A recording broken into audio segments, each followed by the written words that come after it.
دنیا پر دې چند روزه زندگی باندې په مغرور عباسی خلفاو کې یو خلیفہ واثق بالله اقتدار بالکل په د باندې د مرګ هیر کړی و. د خیال دا و چې د اقتدار نشه د بدایمي او همیشئ، لیکن حضرت مولانا مناظر احسن گیلانی رحمه الله د تاریخ په اوراقو کې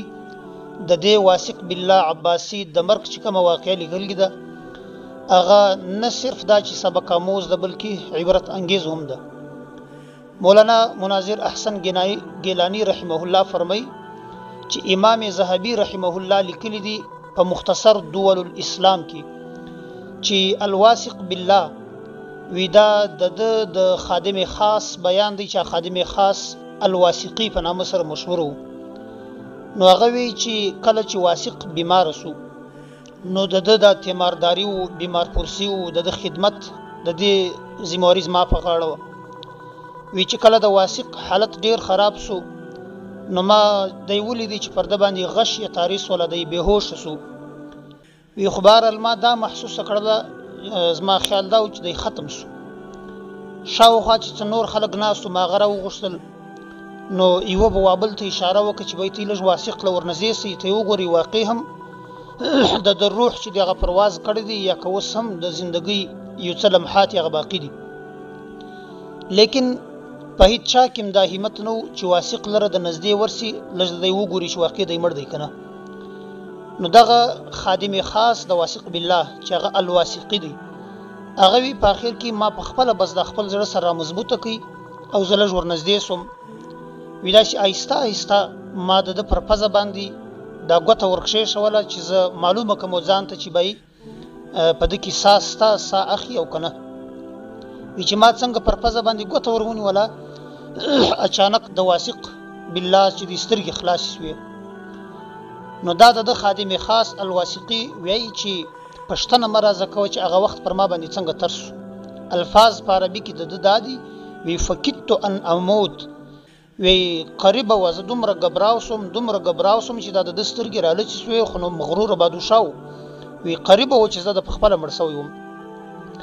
دا غبراهټ په څه وجه باندې نو وجه دا د ګوري بادشاهان او عمرا دغه مغرور متکبرین د دوی د پاره په ژوند کې تر ټولو بد او قابل نفرت شي هغه مرګ دی. ولی دغه مرګ چې دی هغه د دنیا دغه عيش او عشرت او له تمام خوندو له تمام لذتو څخه د دوی تعلق او د دوی رشتہ د همیشه د پاره ختمي.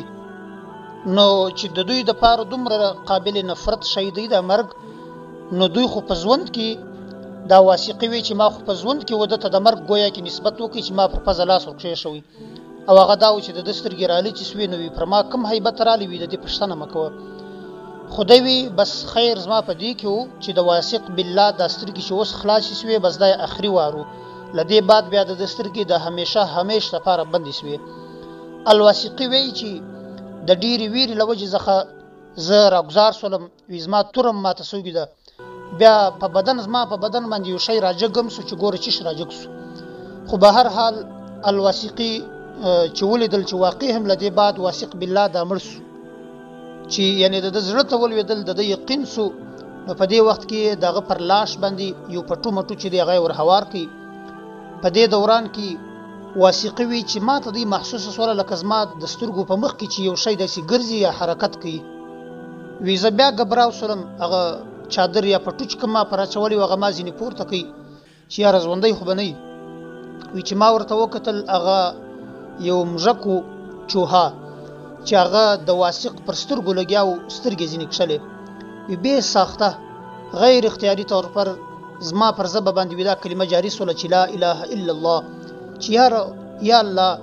دا خو هغه سترګو چې داغه په معمولی حرکت سره په یو ور را لڅېدو سره لږ غړی د مخه زه نږدې وم د ډیر غبراهټ په وجه چې مړ دسم گزار سولم تورم ماته سوله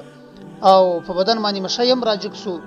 لیکن لږ غړی بعد هغه سترګه ده چې موږ کرالی او هغه وې سره وتشته دی. نو عزیزانو دا صرف د بادشاهانو د عمراو نه د واقع کې چې دی مستفخپله لوی عبرت لوی سبق پروتي چې د دنیا الله چې هر څه نعمت سړی ته ورکړي په هیڅ نعمت باندې سړی دومره ناز او غرور ونه کی چې دغه په وجه لسړي ځخ اخرت یا د خدای یاد شي دی غیر سي. الله تعالی د عمل توفیق را نصیب کړي. واخر دعوانا